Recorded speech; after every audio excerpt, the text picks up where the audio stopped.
This week, Koom talks to comics legend Klaus Janson about his new image series with Pablo Raimondi called Sacred Creatures, and much more. First, I want to mention the passing of our friend Tom Spurgeon on November 13th. He was on our show quite a few times, usually along with Kumar and I and all of us at Deconstructing Comics are very sad to see Tom go. Tom was very giving of his time, as many other comics folks said on social media at the time, and I was struck by how many people said that they lost their best friend that day. Tom was always happy to give our show a plug on the Comics Reporter site when we had something special planned. This very episode with Klaus Janson is definitely one that I would have asked him to promote. I was glad to have met him in person once in 2017, and you can hear me talking with him about organizing the Cartoon Crossroads Columbus Festival in episode 564 on deconstructingcomics.com. Search for CXC, or search for his name to find all 16 of his appearances on our show. I published the link to my 2015 interview with him on the Facebook group just after he passed. My time is tight right now, but I'm hoping in the new year to do a good tribute show to him. And now on with the show. This is Tim, and this is Deconstructing Comics.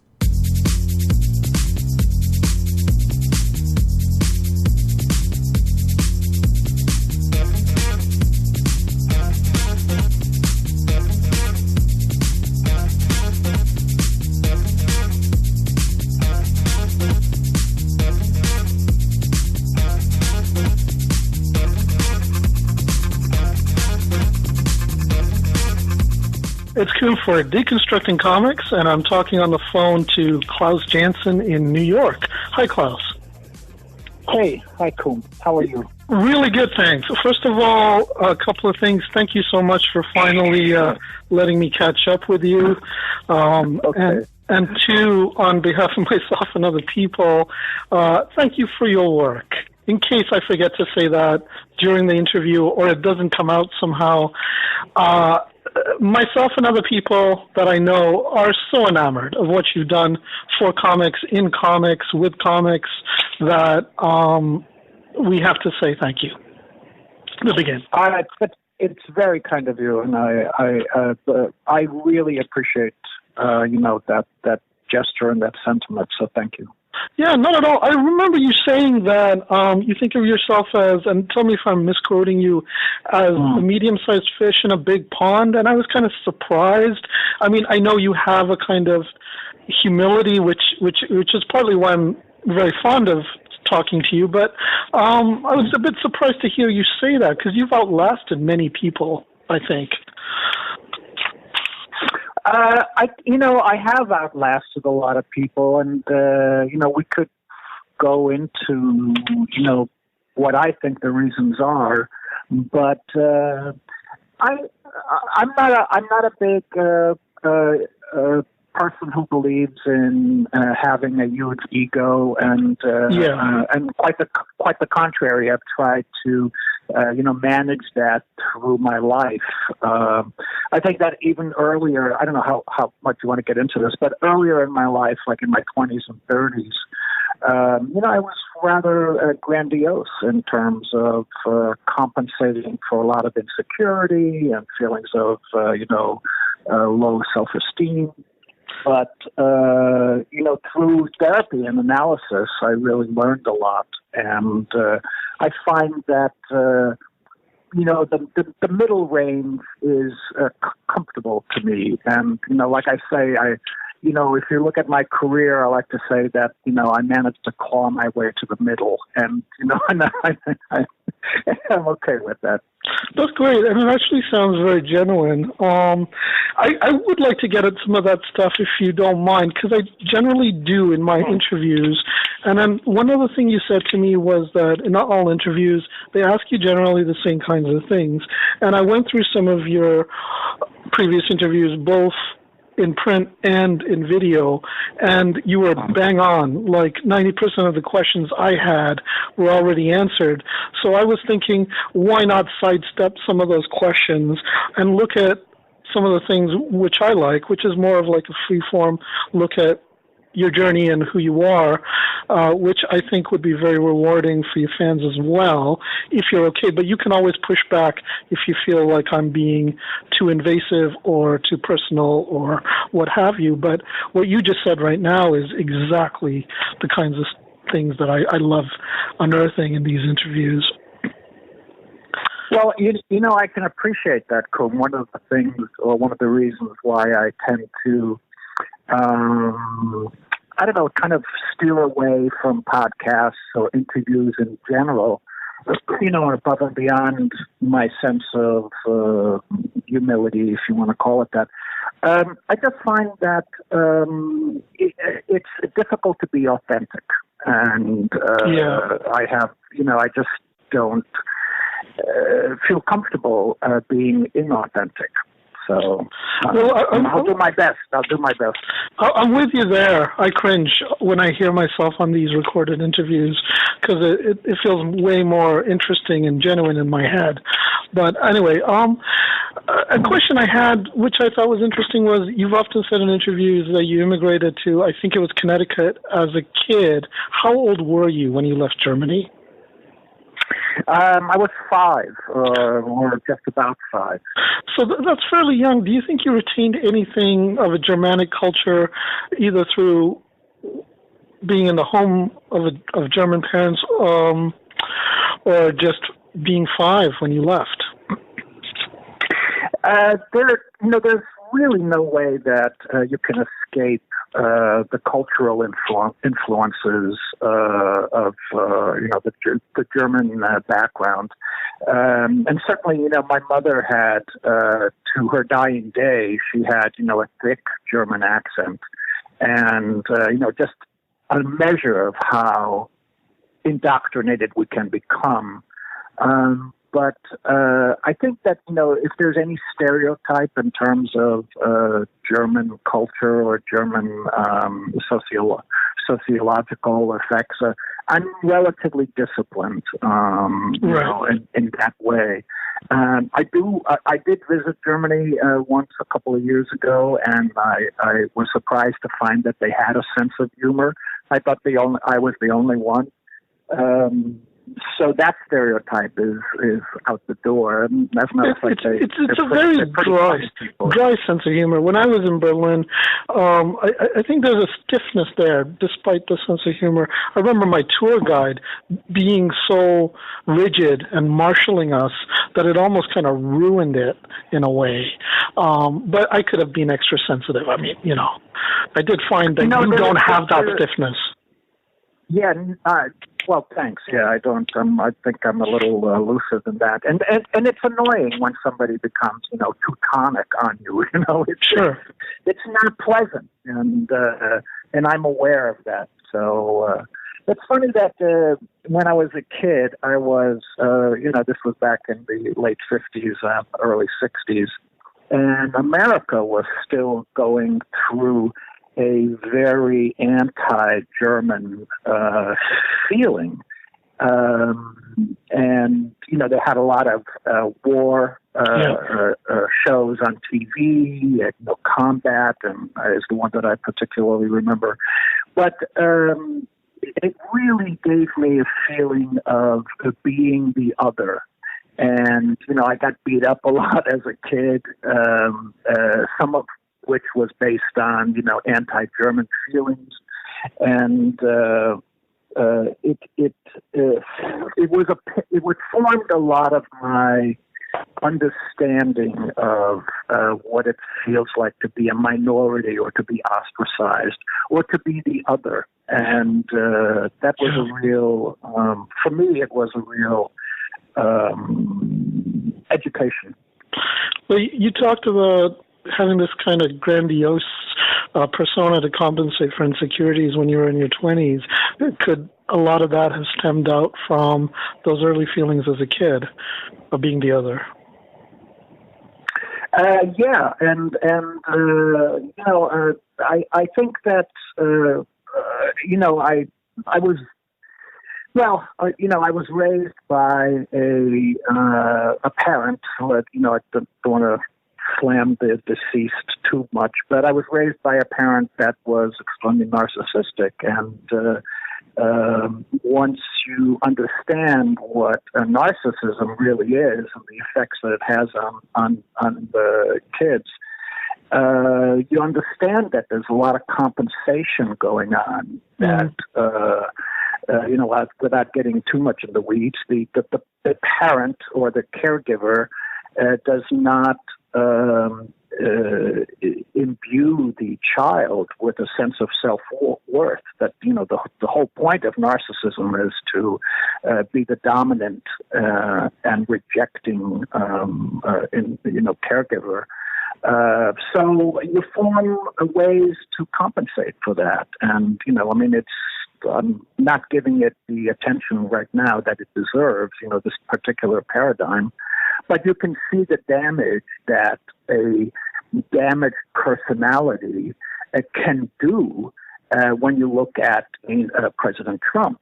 He's an extremely narcissistic individual and not self-aware at all. And there's a lot of consequences to that kind of personality paradigm. It might also explain to some degree why you have lasted, because Marvel was, it had its share of big personalities. For example, Jim Shooter, obviously Miller, John Byrne. We could maybe even throw in Stan Lee in there, kind of. And they've kind of come and gone through the doors, but you've sort of been a steady presence, and maybe there's a connection there. I think so. I think that, one of the reasons why I work so hard, which I really do, yeah, you do, is to prove my value and to prove my self-worth, not only to the world, but to myself. And, as long as I can channel it for, good, then I feel like I've conquered that. I was looking at your list of what you've penciled, written, and inked on the comic book database. It's 13 pages long, and that's using script that's like size 5 font. It's incredible, and I really realized how little of it I actually have read, even though I've told you, as you may or may not remember, that, you're one of my 2 favorite mainstream inkers and artists. It's just mind-boggling. Anyway, but I feel like there might also be somewhat of a connection to Sacred Creatures there as well, in terms of those dynamics. But I just have one more question about youth. Sure. I'm kind of reading into it, but I'm guessing it was your mom that was the narcissist, and she still didn't stop you from going into New York when you were 16 or 17 to talk to Dick Giordano and those people. So you were obviously given the freedom to read comics and to express yourself that way, despite these limitations. Well, that's true. And, obviously I've given this a lot of thought. I think that one of the reasons why my mom didn't, prevent me from leaving the nest was that she had 4 other children. Right. And so she was able to switch, allegiance or her focus onto the other kids. I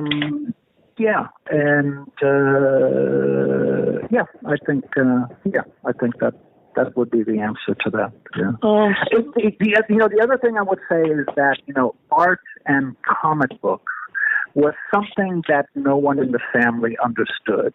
And so it was my secret. And I was able to nurture that and cultivate that,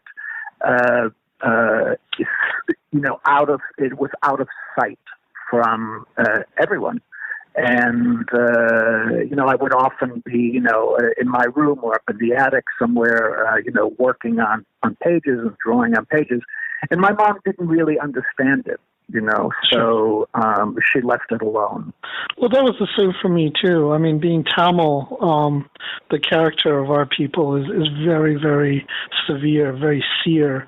And so I had to, I was forbidden to read comics at a certain point, so I had to kind of smuggle them in and then wake up in the middle of the night when everybody else had gone to sleep, because we lived in an apartment, so there wasn't a lot of space to hide away. And then, well, and let me just say, Koom, and that insulates you, you live in a little bit of a bubble that is insulated from the rest of the family. And just to say, by the way, that my mom did a lot of great things. I mean, she survived World War II. She was in Germany during World War II, and the stories that she tells are, just will set your hair on fire. And I also got a great sense of humor from her. She was a very funny and entertaining individual. Charming, she could, charm the birds out of a tree. It's a mixed bag. I totally hear you, and I feel the same way about my parents. I mean, my dad told me pretty late in life that he used to love comics and he used to love drawing, but somehow he sort of amputated that part of himself to do something more effective, quote unquote, and more productive.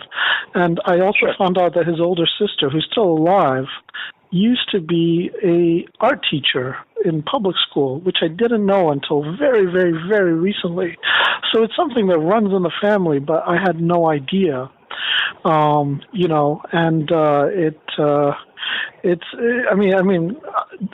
other thing I wanted to say is, not only does it insulate you, and that's not a bad thing, but also something else that's not bad, it leaves deeper grooves in you. It leaves an impressionable psychological depth in you, where somebody else might read the same comic or read the same novel or watch the same movie and might not be affected as much because it doesn't have as much value or power or potency in their lives. And that is not a bad thing. It is not, and if you have any sense of self-awareness, which I highly recommend to everyone, to be able to understand yourself and see what your issues are, where they come from, how you can deal with them. But if you have any sense of self-awareness, you understand that, for instance, in my case, the work that I've done that is my favorite is always about families. It's always about mothers and fathers and children and their relationships. And so that influence, that emergence from that kind of a background is never very far. So we should probably segue into talking about sacred creatures, which I know you're in the middle of. Do you, for the audience, want to describe what sacred creatures is about and what you're trying to do with it? Absolutely. Sacred it's another story about family. That's the way I relate to it. And sacred is about, or sacred creatures is the entire name. It's about the 7 deadly sins and their opposing virtues on earth, made flesh.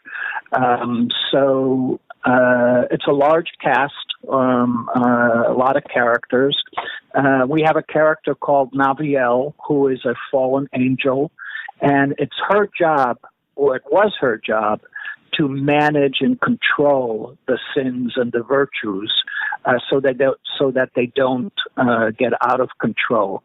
The sins come up with a way to murder her, and once she is murdered, that management and that control over the sins and the virtues is removed, and literally all hell breaks loose when that control over the Nephilim, because they're all fallen angels, once that control is removed, they're all out to do and pursue their personal agenda.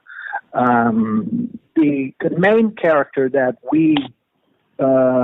that the audience can relate to is Josh, and Josh is the one that is manipulated into murdering Naviel.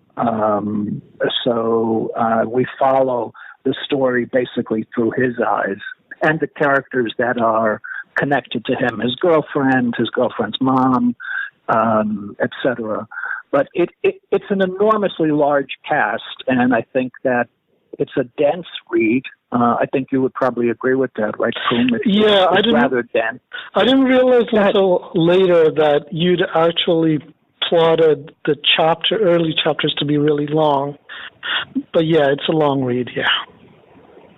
Well, one of the things that motivated me to actually take this on, along with Pablo Raimondi, who is my collaborator, is the fact that Pablo gets to do all of his art, which is the contemporary storyline, and I get to do all of my art, which is the flashbacks, the backstory. I've always liked that idea of having two artists or two timelines in a project.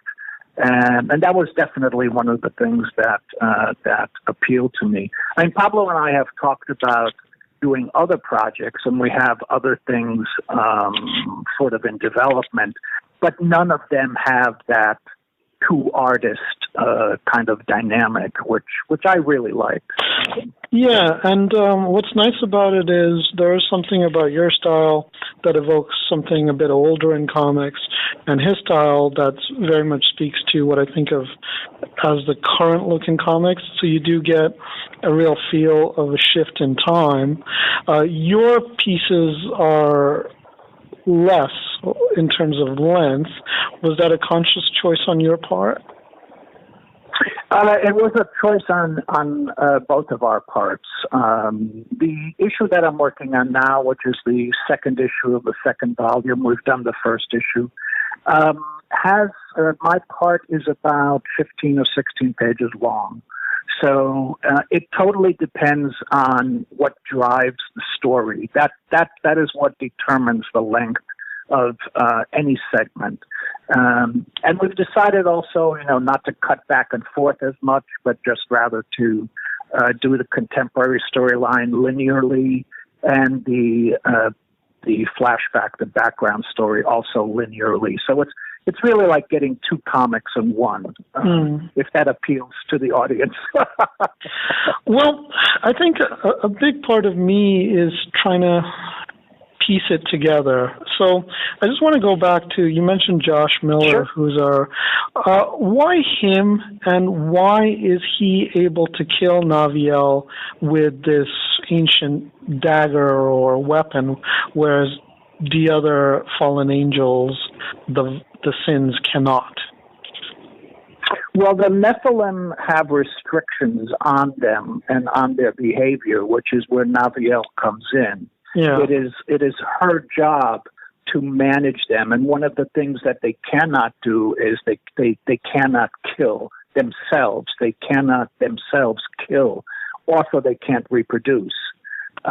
So they need to manipulate someone, and in this case, it's a human being named Josh Miller. He's like a 21-year-old kid, and they manipulate him. They work on him, in the first volume, to get him to the point where he's weakened enough, his willpower is diminished, and he manages to murder Naviel.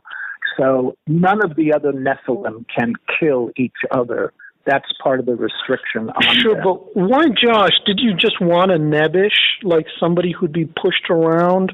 It's a bit hard to sympathize with him because he is extremely human to the point that there's almost hardly any heroic qualities in him, whereas there are other heroes that one can kind of latch onto, such as Adrian, Leo, maybe, and I think Karen really kind of steps up as a sort of a human protagonist who just kind of fights back. So why Josh? You're absolutely right about that. Karen, by the way, is a fascinating character, and we certainly explore, say, Naviel, because she's a large part of the backstory. The flashbacks. But we wanted Josh, and I admire that you were able to pinpoint his character as well as you did. Josh needs to have an arc, a story arc. So he begins as sort of like I don't want to say a loser, but borderline, loser. He's trying to get a job. Karen, his girlfriend's mom, doesn't particularly care for him. But his arc is he will develop into having the ability to be a hero. So we just figured that we can't have him be a hero and then become more heroic. We really wanted to have a distinctive story arc for him. Right. You have a very early scene which seems to kind of suggest very heavily that he's going to become a hero because he's in class and a professor is talking about the call to adventure, which is a Joseph Campbell term, for the hero beginning his quest.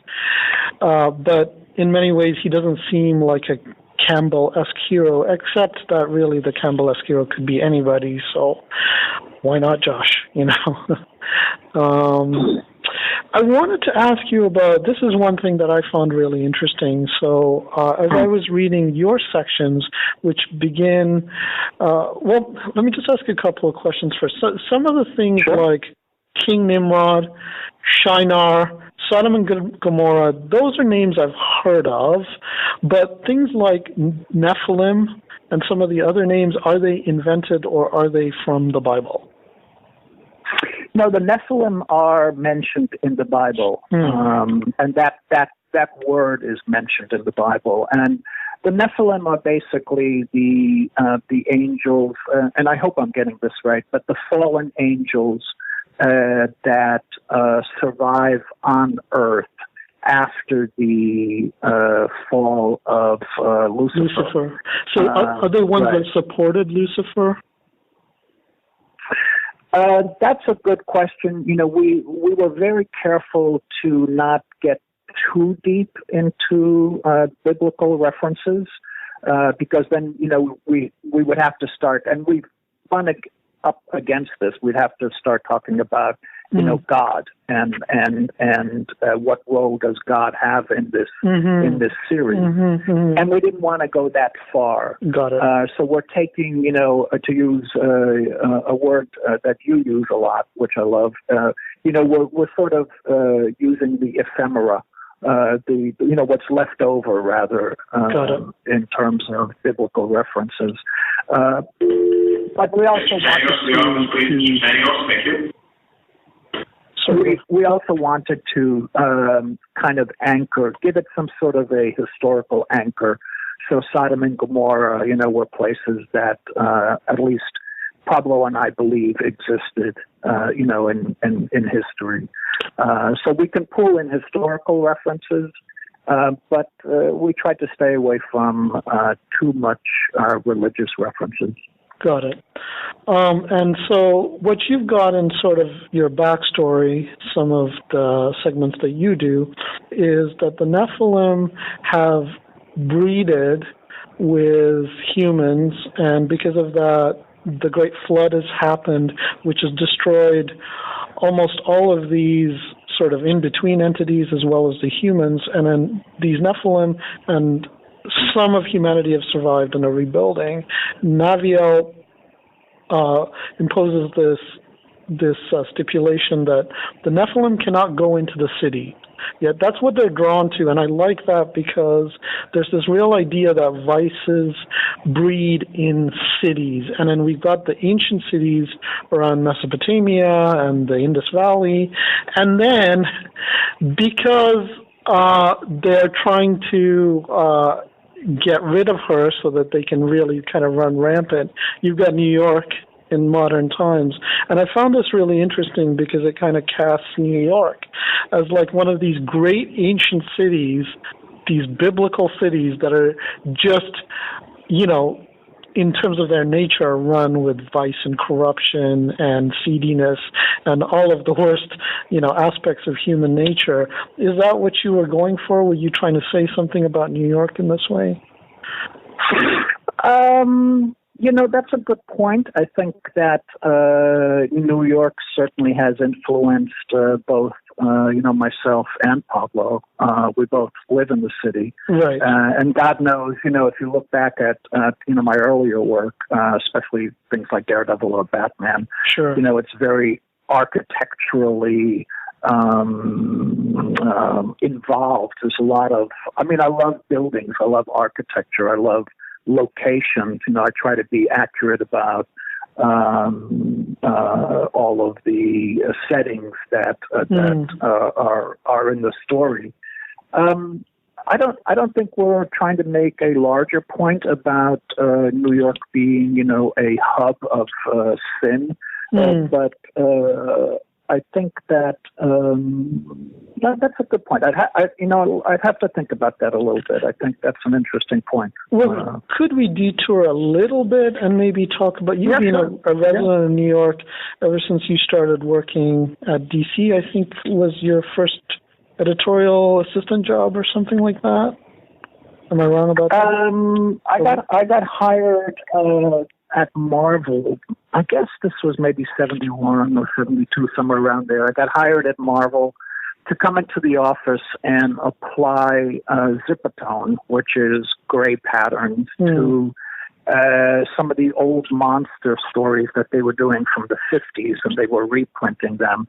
They were not willing to color them, but they were willing to add some tones to them so that they wouldn't be completely black and white.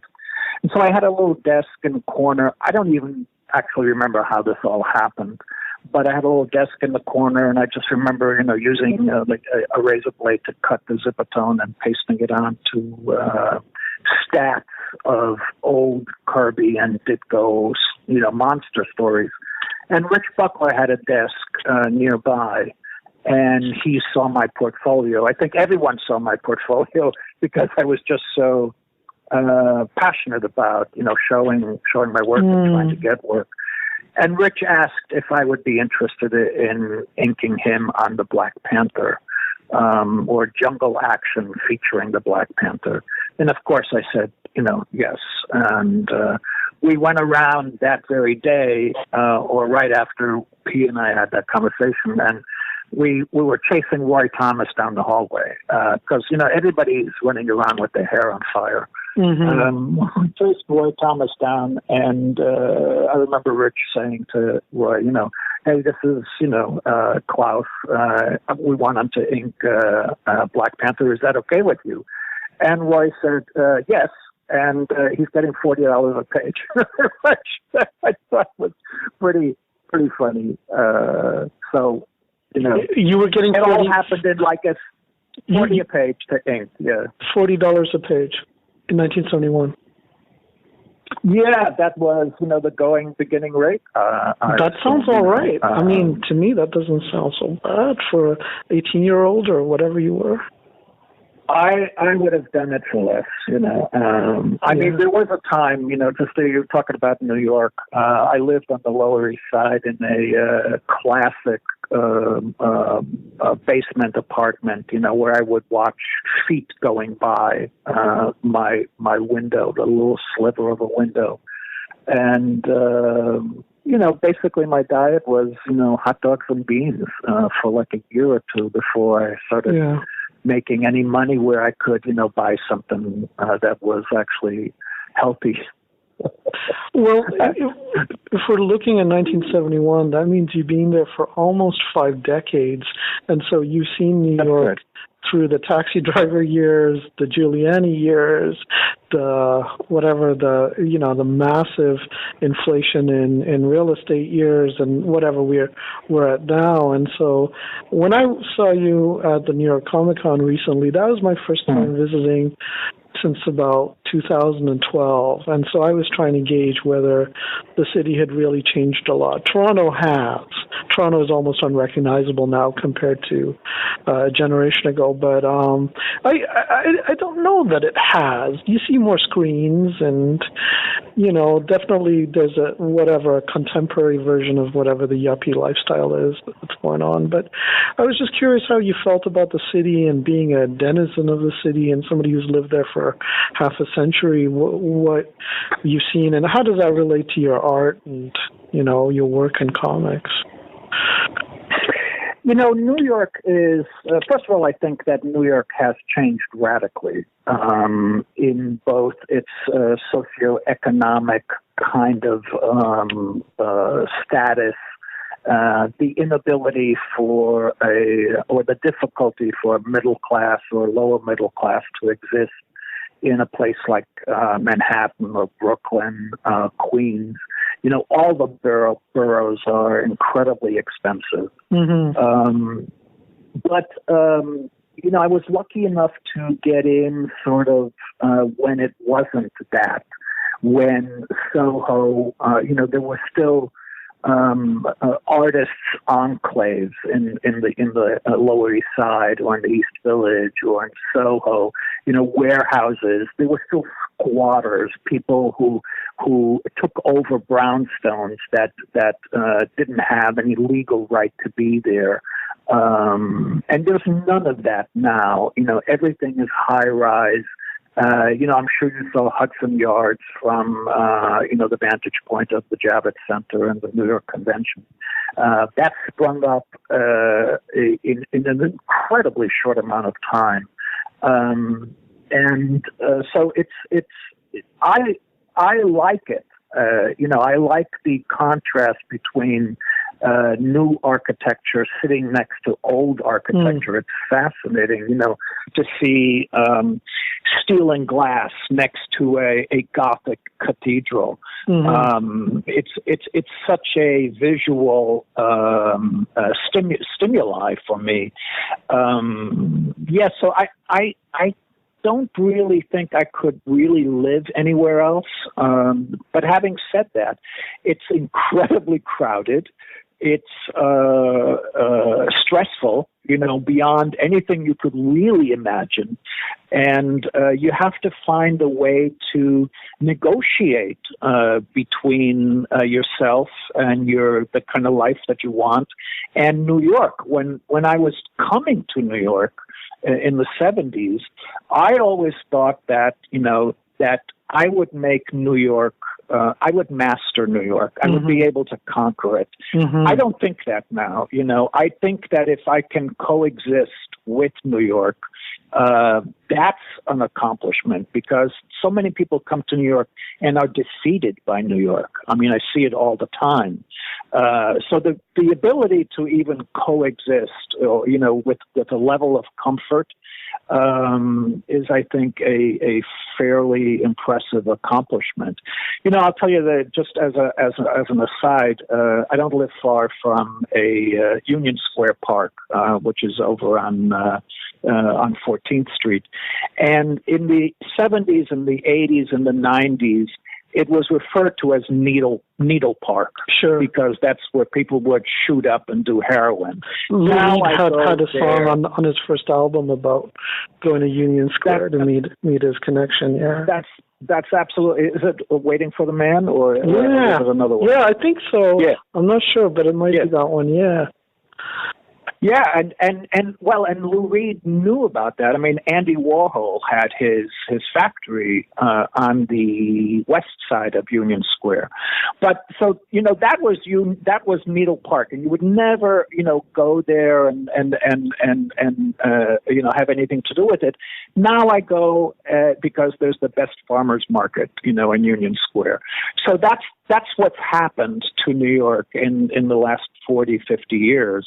Yeah. It's been cleaned up, and we have much better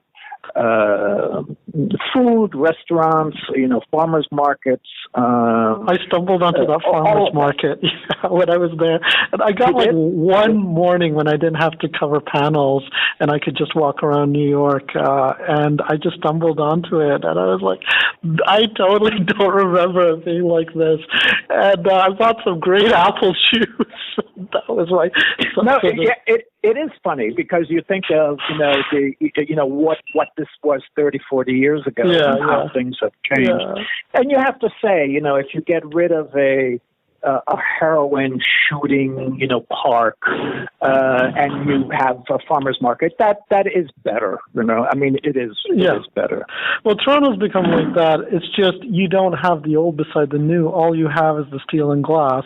And in the odd place, you have a bit of a facade that's being kept there for token's sake, but the developers have a lot of power here, and they're able to kind of strong-arm city council so that we don't really keep any sense of heritage. But because so many of your places must be protected heritage sites, I'm sure developers can't quite do that in the same way. That is right. It's landmarked. A lot of the buildings in the area that I live in are landmarked, and you can't tear them down and build high rises. Although occasionally, you'll find some way of getting around it. And sure. They sell the air rights over a building, which I find hysterically funny. Yeah. But it's still, if you can coexist and find a place where you can crawl into after being out there, that you have an apartment, you've got partners, you have a family, or whatever it takes, then you can navigate and negotiate the city. Sure. But it's a tough city. It's a tough place. Just one question before we get back to Sacred Creatures. So I've often told you how enjoyable it is to talk to you. You seem like such a nice, gentle guy. How have you survived it for 50 years without kind of adopting that New Yorker tough exterior stereotype that, people say you have to have or it breaks you kind of thing? That's just not the person that I want to be. I mean, I don't want to, inflate myself too much here, but it's just not who I want to be. And so I'm deeply invested in and interested in psychology and how parenting affects you and how my friends raise their kids. These things really. If I weren't a comic book artist, I'd probably be a psychologist. I'm that much in love with that. And psychology is not a science either. It's an art. You really have to be intuitive and have empathy in order to be good at this. But it's just not. If I'm not doing, and this is where it starts to sound a little bit too precious. But if I'm not working on myself to be a better person, then I feel like I'm letting myself down. And I have a very short fuse, for instance. I have a temper. And, I know that, and I try very hard to manage that, especially in school. When you're teaching at S3A. Yes. Well, students have really changed. They do try your patience, I'm sure, because people don't have as much empathy anymore. I think the digital devices really kind of wear that down, and attention spans, and there's lots of wonderful things about them too, but I've noticed that in my students. And just to go back to your earlier point, I think that is what's great about literature and art. It does kind of foster depth and understanding and psychological understanding, empathy, connection. So that's what appealed to me about it. That's what drew me in. I mean, pretty pictures are nice too, no question. But sure. So if I can kind of connect that back to Sacred Creatures, I was kind of curious about the magical aspects or the mythological aspects versus like the psychological aspects. So on the one hand, you've got the psychological aspects of the family and their various, it's interesting that you kind of fleshed out the sins, but we haven't really met the virtues properly yet. Like, you really focused on the dysfunctional aspects. And then you've got all the magic and all of that, which I know you kind of mentioned might be more Pablo's doing because he comes from the South American magic realist thing. But where do you fall in terms of the mysticism and the magic? Is that something of interest to you? Is it something you believe in? Is it... I don't really believe in magic. It's interesting to me, and certainly I've heard, and perhaps you've heard the same thing, that Alan Moore is interested in magic, and I find that. Do you know I'm a huge Alan Moore fan? By the way, he's probably like my favorite person in the world. Did you know? Really? Sorry. Yeah. So I could talk about more, like in extreme detail. But anyway, go on.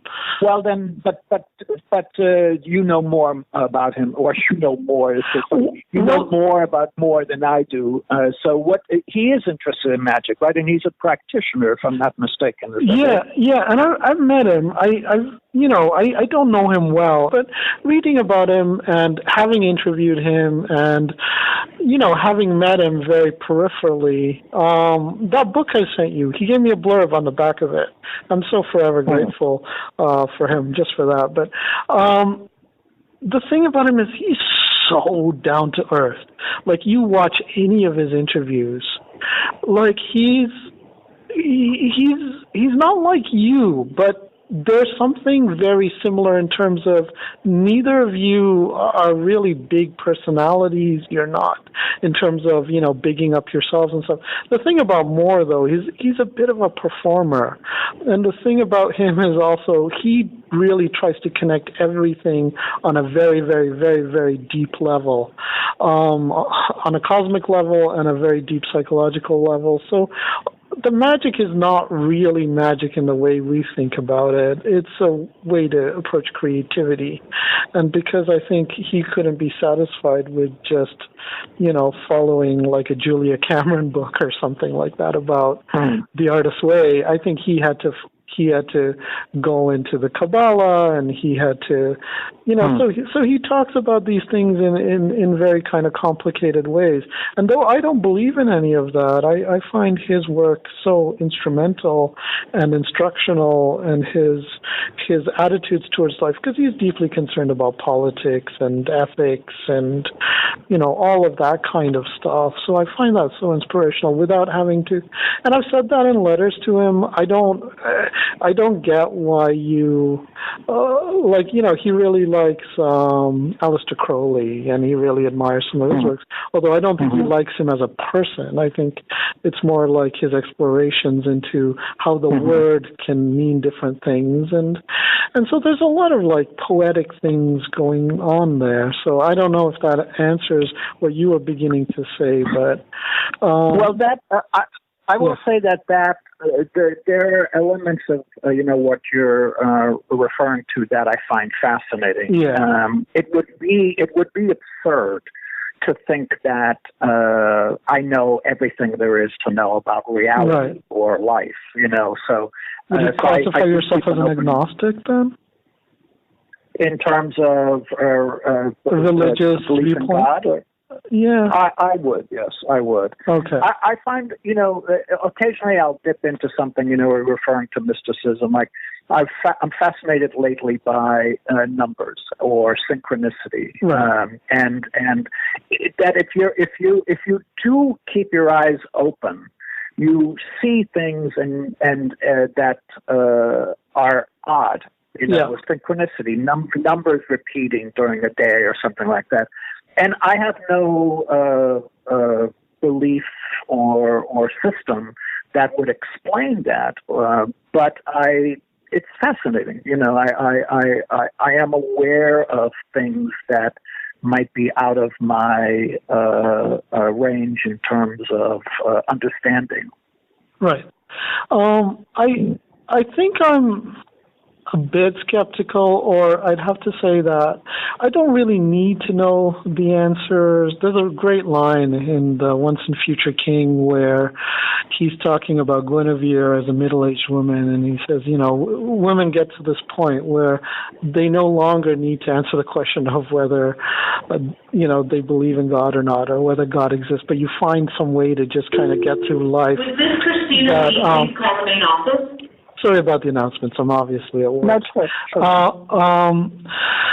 But for me, like, the magic is really felt if I'm doing something creative, and especially writing, because that's when it gets more serious for me, as opposed to just dabbling. And then if you're really immersed in something, and I know you must have felt this, but when you're really in the zone or something, and you do feel that energy kind of coming through you, and you're kind of a conduit rather than somebody who's just a biological organism, going through your paces, and you do feel jazzed, and like that to me is magic. Or when you connect with somebody, or you have a moving experience, or you sort of go out of yourself, that life itself is magical enough that I don't need to kind of weigh in on whether ghosts exist or... Right. Yeah, right. Yeah. I think, by the way, Koom, that being able to reach people or connect through the work, I am always amazed, and it never, I never take it for granted when somebody comes up to me at a convention and says, that, I liked a certain issue, or I particularly like Daredevil, or it got me through high school, or, people, I'm constantly amazed that I could have done a panel or a book or a drawing that someone remembers, because that is a connection, and in a very fundamental and larger way, I think that's magic. That is truly an amazing thing. And even in my class at SVA, I try to tell the students, not to get too far in the weeds, but the ability to create depth on a flat piece of paper, if you can do that, that is magic, because that person who's looking at it believes that. They absorb that depth. They absorb that panel, and that the way the artist created that feeling or that construct. And so there are certain things that, as you say, are magical, that you don't necessarily need to believe in, something like ghosts or anything else in that direction.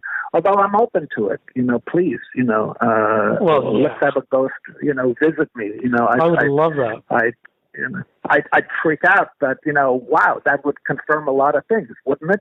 Well, I've had mentors who are kind of much more jazzed, to use a vague term, that spiritual notion, and for whatever reason, like a couple of them were healers, and I really believe they were healers. Like one of them was a guy who, like, I don't know if you'll believe me, but I was very young. I was like maybe 19 years old, and I knew this guy, and I had a kidney stone. I had a big calcium oxalate kidney stone, and I woke up urinating blood, and it was the most painful thing in the world. And I phoned him because, I knew he was a healer. Somehow over the phone, he was able to lessen the pain. I swear to God. And then I went to the doctor. I got painkillers and all of that, and went through a couple of weeks of agony. But I forget where I was going with this. For me, I think I'm the kind of person who it has to be funneled through something. And for me, like dreams, it definitely comes through in terms of dreams, and it definitely comes through in terms of stories, receiving them, or if I can kind of get in the zone, or I used to paint and draw, but not so much anymore. Just going back to Alan Moore, like when he was 40, he kind of said, I got to make a change in my life. And so his adopting the idea of being a practicing magician was also just being a shaman and using his art to try and change the world, and also making that break from DC and, that kind of path that he could have kept on going down, which he didn't. So what I was wondering with Sacred Creatures is there a level on which you're trying to change things through what you're doing here, or are you just trying to tell like a rollicking story with interesting angles to it? Well, I think it's a little bit of both, don't you think? I mean, it would be, we're certainly interested in trying to tell an interesting story, and I think the story does get more interesting. I mean, don't get too attached to any of the characters. Sure. Go ahead. You were going to say. You have a surprising kind of. You have a few twists early on. Right. Josh's pregnant fiance has is bitten by gluttony. Sorry, I shouldn't spoil that, but it has been out for a while, right? I can't say some stuff. Yeah. By the way, I should say, the first volume is available on Amazon. So if anybody's interested, they can get the trade paperback on Amazon. And we're working on, the second volume now. So, do you have a date for when the second is out? The first chapter? The first issue of the second chapter will be out in the spring sometime. Okay. We're absolutely, determined. So, do you mind saying? You said you wanted to do both. You want to change the world and also tell a rollicking tale. Do you mind talking about how you'd like this book to either change people's consciousness or the way they think about things, or is that something you'd rather just keep underground? Yeah, I think that that does sound a little pretentious. I think if we're able to tell a good story and maybe inspire somebody to write and draw, that would really be enough for me. I'm completely happy with that. And the people that do like Sacred, they feel very passionate about it, and that has been good to see, good to hear. Good. Yeah. It's funny because I don't know if I can imagine what it'd be like to read this without, the interest in your stuff. I had never heard of Pablo before, and the reality is I probably would never have read it if not for you. So it's a funny thing, I can't divorce one from the other. I totally get that, and it is a chance for me to, in some ways, step out of my typical lane, or mainstream Marvel DC lane, and sort of just try to see what happens, and experiment. And earlier in the interview you were talking about, earlier in the podcast you were talking about how my style has changed, and I was thinking about that, and to some degree, you're right that it has gotten, I think, simpler or more direct and precise, so that it's cleaned up a little bit. But the goals, and I think part of that cleansing or cleaning up process is very much related to and connected to getting older and being able to pare down what is essential and what is not, what is superfluous and what is essential. And I think if you look at a lot of artists, especially in comics, as they get older, they become a little bit more precise in the lines and in the composition and in what they put down on paper. But the goal is the same. The goal is always, in my case, to engage the reader and transmit some sort of vitality, some sort of life to the page or to the panel or to the drawing. And so, just because there are perhaps less lines or less scratchy lines, doesn't mean that the goals have changed. The goal is still very much the same. Sure. And I think that's an important thing to note. Yeah, I do think there is definitely a through line between your early stuff, your mid-period, and where you're at now. There's a nice kind of connection. we were talking very briefly off the phone about David Mazzucchelli, and how much I like him, and he's a really unique example of somebody who just his style evolved rapidly, and then he completely broke it down, and just started from the beginning again. But you're right, and it's not just cartoonists, it's also filmmakers. If you look at early filmmakers in terms of their career, and then later, I just saw the new Scorsese, and it's kind of like his old stuff, but it is slowed down, it's more kind of clear and focused. I think that's something that also has to do with where people are in life. I think when we're young, we have a kind of energy, a kind of a bustling energy, and we have all these thoughts pinging around and connecting to each other. Whereas when we're older, we see things a bit more clearly and a bit more placidly, and that's reflected in the vibration or the frequency of the way, you don't have, you're famous for the grit of your line. And a lot of that's gone, although there's still a texture to your line that's you, I would say. Well, the grit is, it comes and goes depending on the job and the penciler that I'm working with, if it's an ink job, So on the John Romita stuff that I'm inking currently, it's very bold and it's very meaty and juicy. But it's Superman, so you're not going to be able to do a lot of grit if you understand the difference between boldness and grit. Right? I do. He lives in Metropolis, and Metropolis is clean.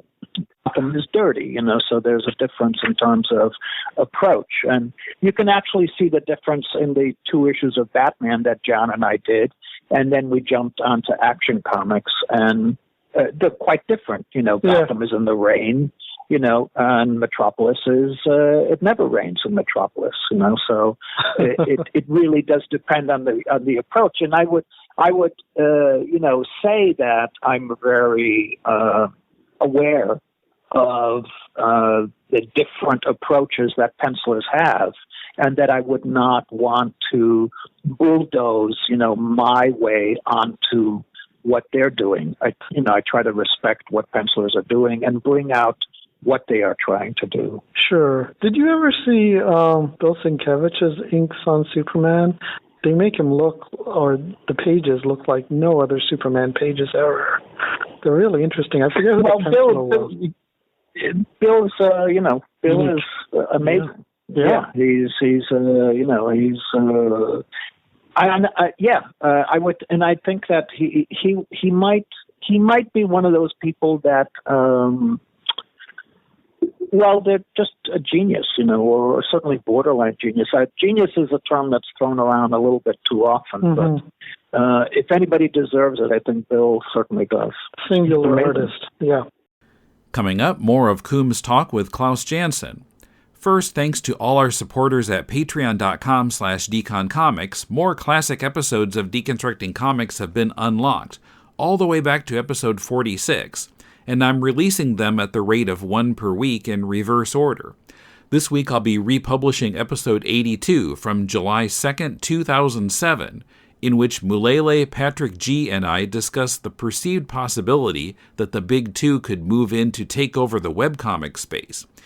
Interestingly, 12 years later, that doesn't seem to be on the horizon. The classic episodes can be found on our Facebook and Twitter feeds by clicking on the earliest months listed on the left sidebar at deconstructingcomics.com or in publicly available posts on our Patreon page. Check out all our goals and help us reach them at patreon.com/deconcomics.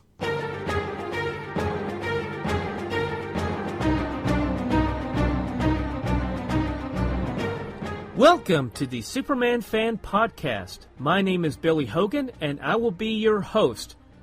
Before we begin our journey through the time barrier, please ensure that your red indestructible capes are securely fastened around your necks so that we may all travel safely into the past to explore the Silver Age adventures of the Man of Steel in the pages of Action Comics, Superman, Superman's pal Jimmy Olsen, Superman's girlfriend Lois Lane, and World's Finest Comics.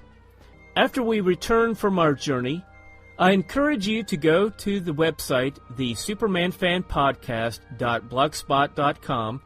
I look forward to have you join me each week to explore the Silver Age adventures of the Man of Steel.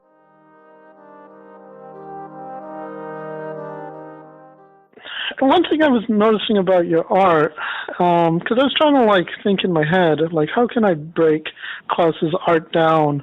How can I get to who he is as an artist? One thing is you deal with basic forms often.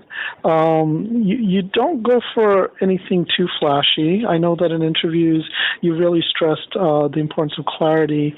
The two things you always stress are clarity, technique, and entertainment.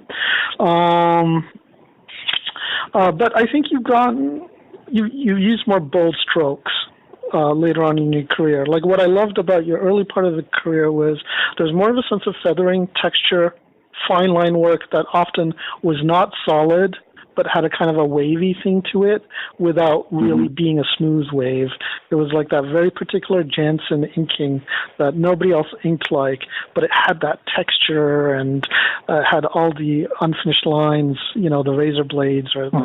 Yeah, you kind of dropped that. And I was just wondering, is it because it's harder as you get older to get the fine motor control or the painstaking amount of time it takes to do that kind of stuff?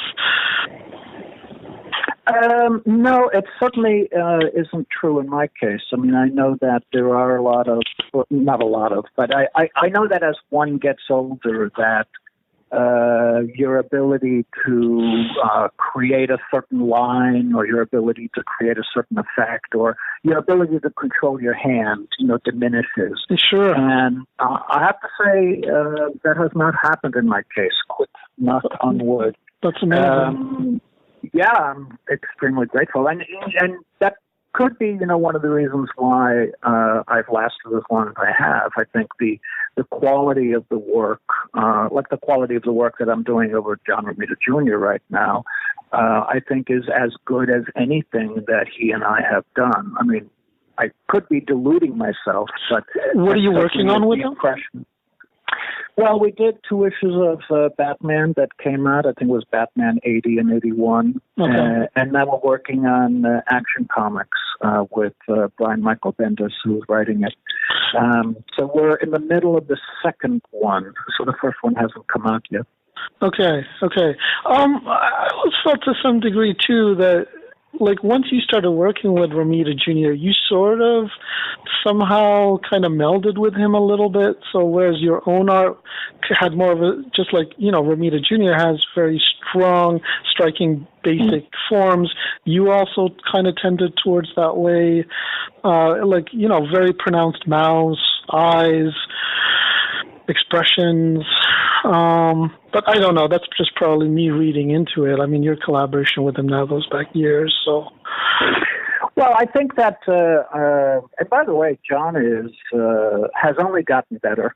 And I can testify to that because I worked with him, 20, 30 years ago, and I've seen him develop. He is doing some of the best work of his career.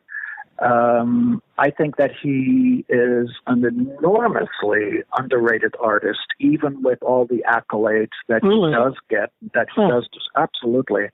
I think that he is somehow he has managed to, and it's a difficult thing to describe, but somehow he has managed to be at the receiving end, if I could find the right terminology, of a funnel of influences from artists that I admire and hold in high self-esteem. There are times on the pages where I will look at a panel and it looks exactly like Gene Colan. I mean, there is no ambiguity about it at all. And I know it's unintentional on John's part. It's just that he has received, this DNA from being exposed to all of these people his entire career. He can do a John Buscema riff, and I can, confirm that because, I've inked John and I've inked Gene Colan, and I see things in his pages that I think are just remarkable. So in a sense, he's the synthesis of so much that has come before him. Plus, he's an incredibly clear and effective storyteller. For instance, even to say, you never get lost on a John Romita page. Sure. You always know where you are, and you always know where the characters are. And not only do you know where the characters are, but you know where the characters are in relation to the other characters and their surroundings. And a lot of this is just completely, subconscious for the reader, but it's incredibly deliberate for people who do this kind of work. I could go on. I agree with you. I'm a Romita Jr. fan, although I haven't really followed the later stuff. My sweet spot is the Daredevil run with Williamson. There was just something in those issues, especially towards the second half of that run. Even when you look at the work on Daredevil, Man Without Fear, it's just a bit more sublime, or just it's got a bit of lightness to it, and it's got a kind of musicality to it that just, for me, is, and he really paid some dues, because I know in the early days, people really said it's just because of his dad that he got a job at Marvel, and so on and so on. So he really, in about a few years, he really developed that iconic style, which kudos to him. But coming back to you, like a lot of the people that you mentioned as influences in interviews, whether it's Carmen Infantino or Colan, as you mentioned, or you mentioned Gil Kane. I can see Kane, but when I look at your art, maybe in terms of the practice, the clarity of the storytelling, which you often stress, I can sort of see you learning from them, but your line doesn't look like theirs. Even Giordano, maybe there was a bit of scratchiness to his line, maybe there was a bit of open-endedness to his line, but it's sort of like what you were doing was so different, where did that come from? It's hard for me to pinpoint any one particular influence, to that question, but I think obviously it's the aggregate of a lot of different influences and artists that I've looked at. Plus, I think the fact that I never went to art school and I never really had any kind of art education. And there were certain pivots in my career or in my artistic education or evolution, if you want to say that word. One was working with Frank on Daredevil, and when he allowed me to, or encouraged me to do more, to assume more responsibility. So, at a certain point, he gave up on drawing on the board. And So, by the way, when did that transition happen? Because different people debate different issues. When did he not send in the boards, but sent in those typewriter pages? Which issue was that? Do you know? I don't have it in front of me, so it's I can't answer that, specific, but it's generally around the time when Frank started getting credit for storyteller and I started getting credit for penciling. So that's after the death of Elektra then? The transition was not instantaneous or dramatic. What happened was that the first issue, which I guess was 158, was incredibly tight pencils. I mean, really, really brutally tight. They were the pencils were like dug into the page, and I understand that. And Frank, we both laugh at that because he's trying to do the best job possible, right? So it comes from that. And then he started doing breakdowns, maybe. And again, I'm not sure what period that was, but maybe like a year into it or something. I'm really guessing here. Sure. And he would do breakdowns, which meant that he would draw on the board, but without blacks. He wouldn't fill in the blacks. He would indicate blacks, but he wouldn't fill them in. So it was basically a Gil Kane page, because that's the way Gil penciled. It was lines. And so I had the opportunity to add, say, texture and shadow, and play with black and white and light and dark. And then eventually he got to doing the drawing on a typewriter piece of paper, and I would draw on the board using his guides. Would you use a light box, or would you somehow project the? Yes, at that time we had what was called an artograph, ARTOGRAPH, and it was this incredibly cumbersome piece of machinery where you would put the page into it and it would project onto the desk, but it had no headroom. So you'd be you'd feel like a mouse, like just underneath this thing, and you couldn't get in the way of the projector. I mean, it was just horribly cumbersome. Did you have this in your apartment, or did you have to go into Marvel to use it? No, I bought one, and I set it up over my desk. Yeah. How much did you and Frank actually talk together, either physically or on the phone, or how much of it was just you somehow developing that symbiotic bond that you had for that run, just intuitively over time?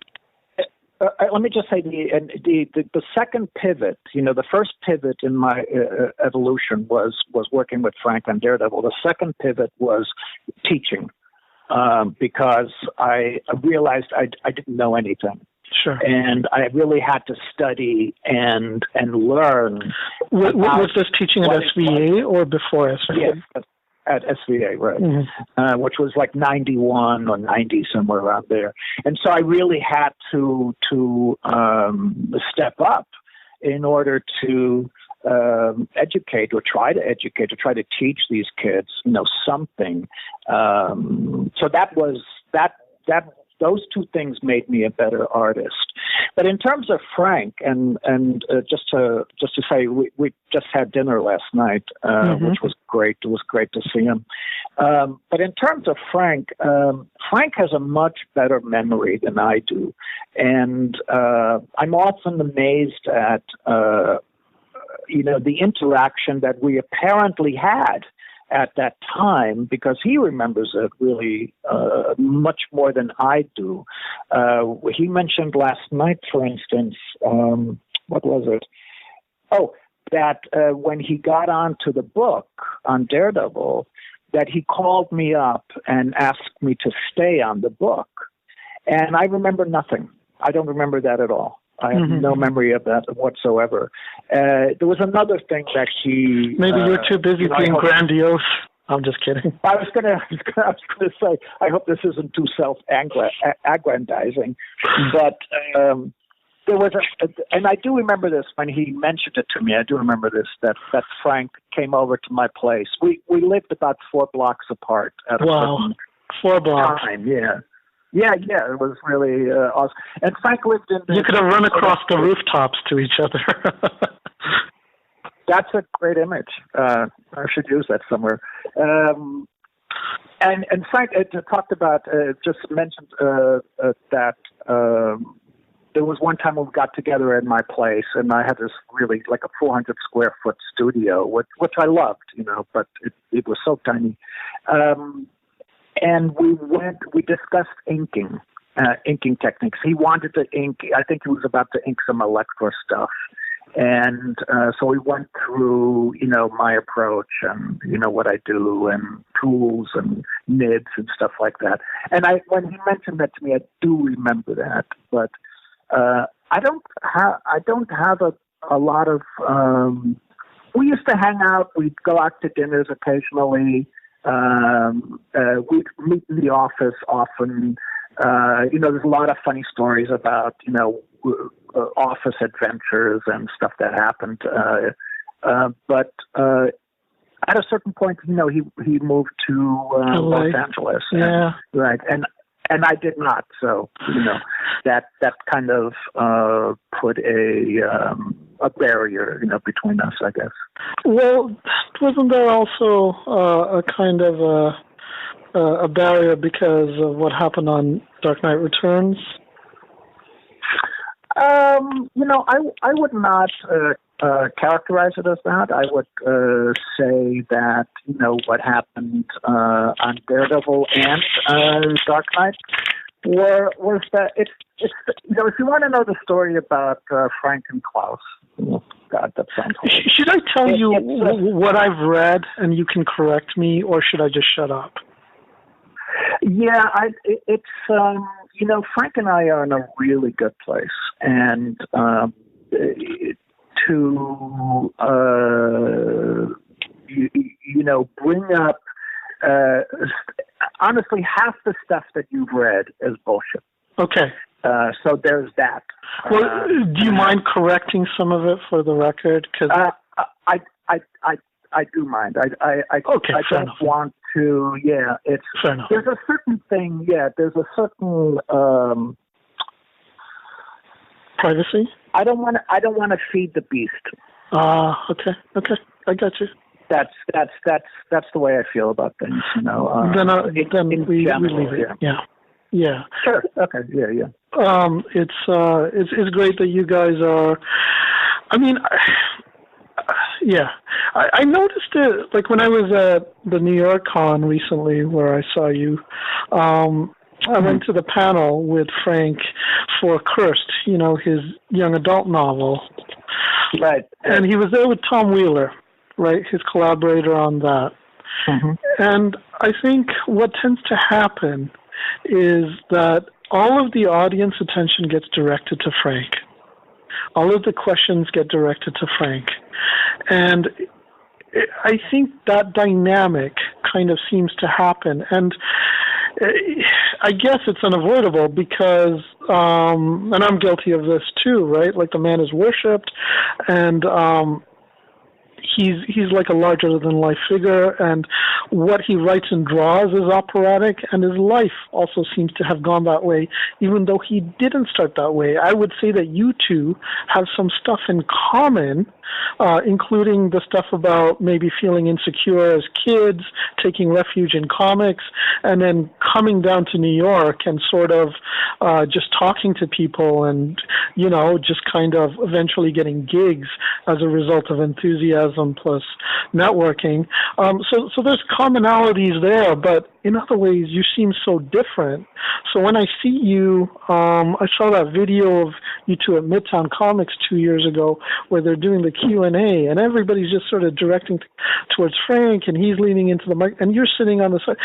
I think that must be unfair to people like you or Wheeler or other collaborators. Alan Moore gets the same thing, like he does these beautiful collaborations because he really gets the people he works with. And I think Frank is the same because his collaborations with David Mazzucchelli, with Sienkiewicz, with Jeff Darrow, with who am I forgetting? The Gimme Liberty guy. Dave Gibbons, thank you. Like those are incredible, and that's because Frank understands and accommodates. And I think to some degree he did that with you because the latter issues really they don't have Frank's tightness. They have your looseness. They have your sense of smoke. They have your sense of weight and depth of plane without being solid, right? Sure. Yeah, anyway. So, moving on from that. Well, let me say that I am completely okay and more than okay with how things have evolved. Not only between Frank and myself, as friends, but also in terms of work and career. And Frank deserves every bit of attention that he gets. There's no doubt in my mind. You know, when we were doing Master Race 2 or 3 years ago, I went back and reread Dark Knight. It's amazing. It's really incredible, and it's a fine piece of work from a very talented and smart and precise writer and artist. Yeah. And it's a work that obviously has stood the passage of time, and he deserves all the accolades and all the attention that he gets. I'm happy to be, a medium-sized fish in in a large pond. You know, I'm okay. Well, it was. I appreciate your concern, by the way, Koom. I really do. No, thank you. You know, it's fine. Thank you. A couple of questions. This is kind of a minor one, but you said in interviews a while back that you were getting a tutor to help you with Photoshop. Are you incorporating digital anymore, or are you?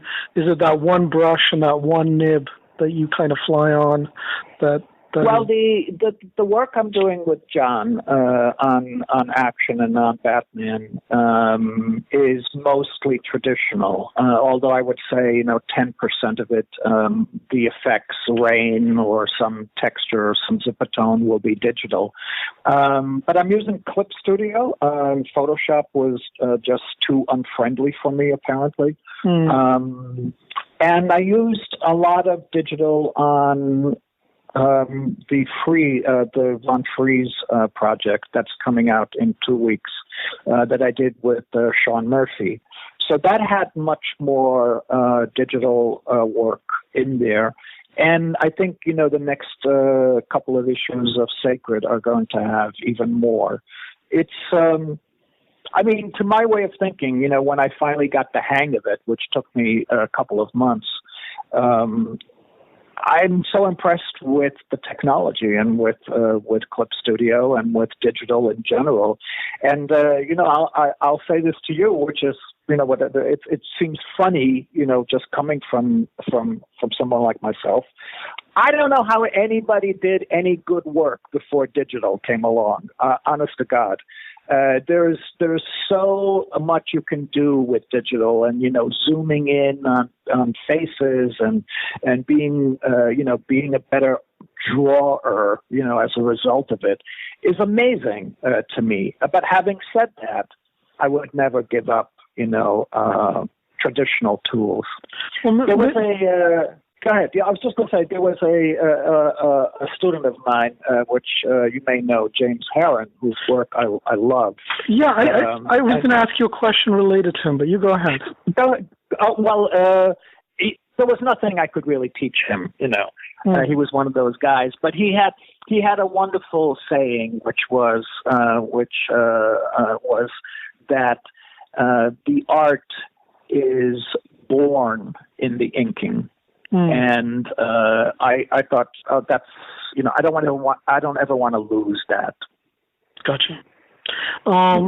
Maybe it's a bit like writing, in that there was a time before we had word processors where people turned out incredible works of literature, whether they were epic poems or Shakespearean plays or novels or what have you. And my theory is that when you didn't have the crutches, the electronic crutches that do certain things, your mind was forced to adapt and to do some of those things, but in doing that, it kind of tested you. It sort of made you into a bit of a Greek warrior because you had to shoulder that. And so I think the technology, it gives you something, but, it's a cliche. It also takes away a certain faculty or facility that you might have. Well, I absolutely agree with you, and I think the without getting into a whole long riff, but I think the danger, and there is danger in using digital and not, coming from. I mean, I've had the benefit of coming from a traditional experience or origin, and I can sort of incorporate digital within that space.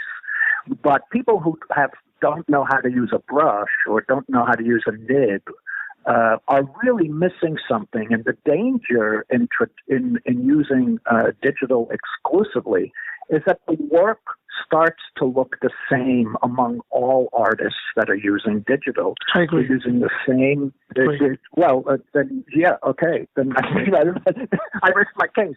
But there was a Gil Kane interview that a friend of mine sent to me. It was late in his life. I think he was already ill.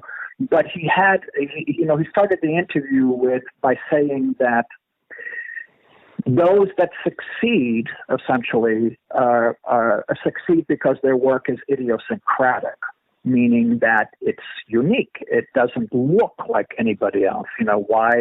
Why would anybody, ink like Joe Sinnott, who I think is one of the greatest inkers of all time, because there already has been a Joe Sinnott. You know what I'm saying? The part of the key to success is having work that is identifiable and idiosyncratic and unique. You bring that to the table. You can have, 100 Sarah Patelis, but, Sarah is, her own artist. Why would you go to somebody else?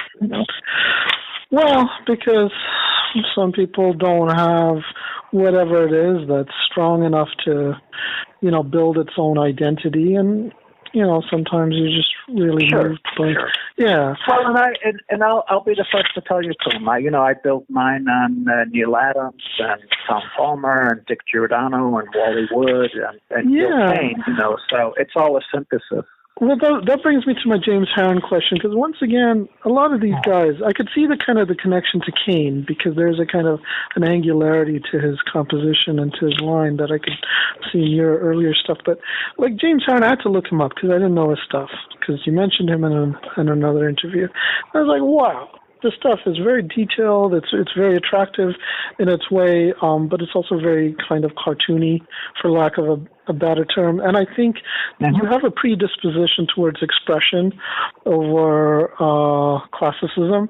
Why aren't you doing indie comics? Why aren't you doing, something that's pure? Like, why are you sticking with superheroes? I think that's a really good question, and I think we go probably. I think it's a combination of sticking to perhaps. No, that's not true either. That's a good question. I don't really know the complete. I can't give you a complete answer. I think part of it has to do with. Staying in my lane. Yeah. In a sense. But I do think of Sacred as, a departure. Certainly has been. And by the way, reviews are really divided about Sacred, from what I could tell online. Right. There's some really good ones, and there's some who don't like it. Yeah, and it's half and half. Totally. Yeah, and I think that it's been a learning curve for both Pablo and myself. I had a recent conversation with Pablo. Pablo also lives in New York, so we talk all the time, especially about Sacred. But and I said to him, look, I'm aware. He's aware of, the 50-50 kind of demarcation. And I said to him, the second arc, we should be completely self-indulgent and just do whatever we want to do. Because it doesn't fucking matter at this point, Mm-hmm. So we're just going to do exactly what we want to do. And that's an opportunity that... isn't available to me or to us, or doing Batman. You can't do what you want to do. You're kind of locked into, a sort of a box.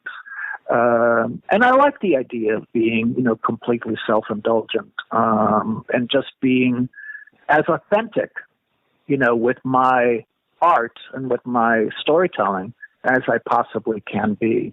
Yeah, I did sense that thing about staying in your lane because you seem to not want to be an editor or an executive or even, like you said, go to LA. So there is something remarkable and workmanlike and admirable and noble about that, Like there's something old-fashioned about that. Okay. Sure. Yeah. Okay. I'll take that. Okay. I'm not sure if there's how much nobility is involved in that, but look, if sacred were options, in terms of going out to LA, both of us would be happy, and we've certainly had nibbles and offers.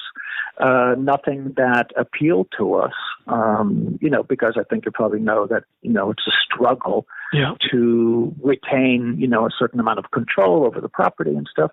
But we're talking to somebody right now. We're in the middle of some discussions now. We'll see where it goes, but.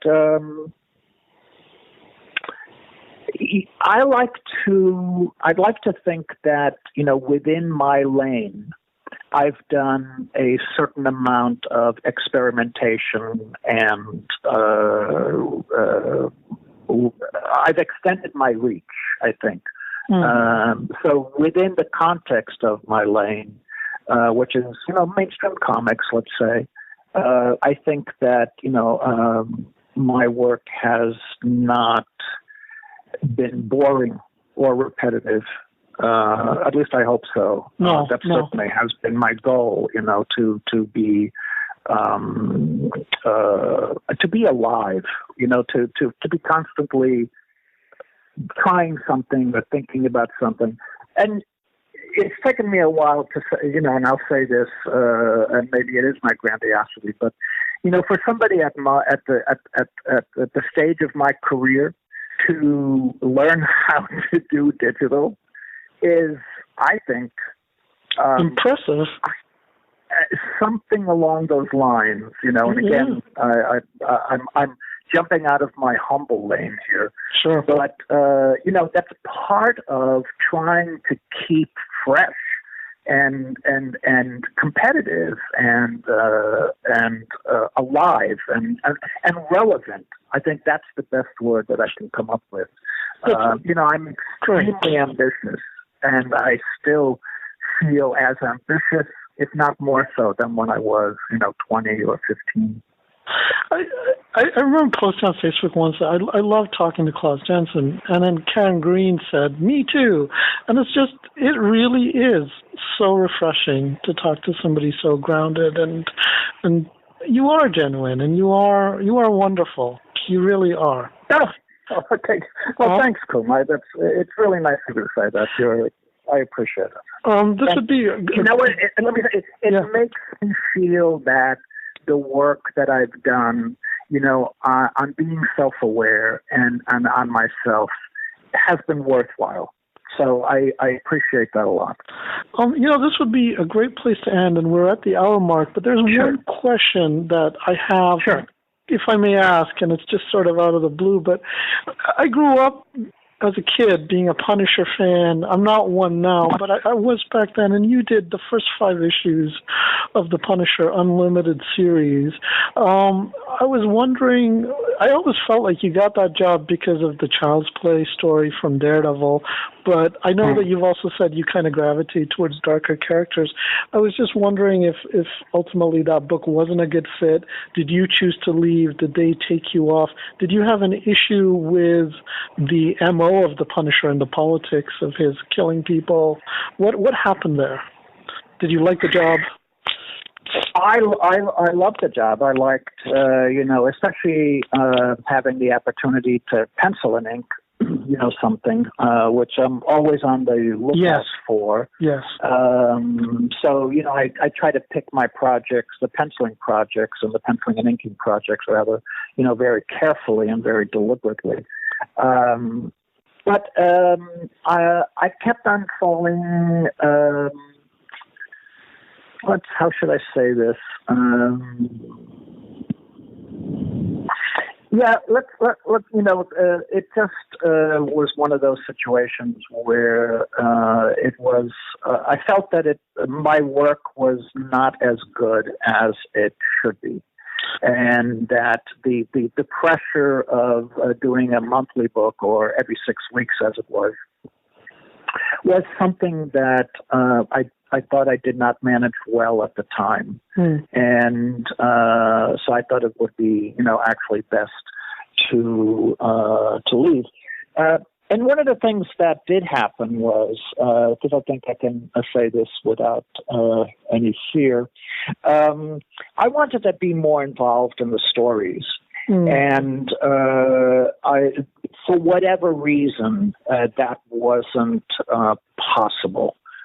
Or it wasn't possible, the circumstances, the structure, the deadlines, it didn't allow for that. And so it wasn't the project that I thought it was going to be, because I thought that I would be a little bit more involved in the stories. And so that was a large contributing factor. I was okay with the politics of it and his MO, but I became uncomfortable with it later, like in the last 10 years. Yeah, you mentioned the use of violence when you have people shooting up movie theaters and stuff like that. Nowadays. Yeah, I think that, and it's, it's a tricky subject to navigate, especially because violence in a story or in a comic or in a film, is often used for, conflict. You don't have a story unless you have conflict. But I do think that we as storytellers have to be responsible in terms of, the kind of material that we put out there. There was one story. I don't know. Did I tell you this, Koom, when I saw you? I forget. But there was one story that I inked over John, where I forget what's the name of Wolverine's son. I don't know. Wolverine had a son. Sorry, I haven't been reading mainstream comics. I think it's got a couple. That's how much time has passed. Right. Wolverine's got a granddad now. Yeah. There was an issue, and I forget who wrote it, but I know John penciled my inked it, and the character, which I think was Wolverine's son, cut Punisher into pieces and threw the pieces off the roof into an alley. And I think the last shot of the comic was a down shot looking down at the dismembered Punisher. And of course, the next issue they sewed him back together, and it was like Franken Punisher or something. Frankencastle. And I thought that was Frankencastle, sure, yeah. I thought, I was an inker on the book, so I had nothing to do with the story or with the pencils, and I did my job. But I thought this one might go just a little bit too far. I started getting uncomfortable with dismembering somebody. Even, sure. I know it's a comic, but that made me feel a little self-conscious. So I don't think I've done a Punisher since. I'm not sure, but I think that might be true. Not unless you did Punisher Warzone with Romita Jr. I'm not sure who inked him. Maybe it was Williams. Yeah, Warzone was before that. Yeah, that was way before. Yes. It's when I was still reading superhero comics. Yeah, and actually Warzone was kind of fun. Chuck Dixon wrote it. Yeah, it was lighter for sure. I mean, it was, yeah.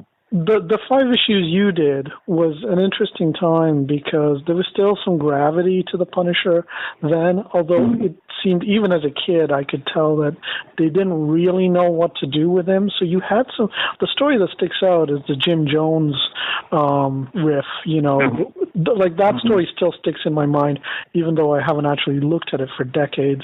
And then there's other moments, like the one where he's in Colombia or whatever in issue 2. There's just, when you're a kid and you see stuff like that in the news and then you see it in a comic that you're holding in your hands, there's a real power there that, I don't know if you know Scott Eder, but he had a few pages from one of your issues at the New York Comic Con, and I wanted to tell you, but I just didn't get the chance. I don't know if you'd have gone and looked at them anyway. They were sort of beyond my price range, but they were interesting. You were still using some Zipatone on some of them. Sure.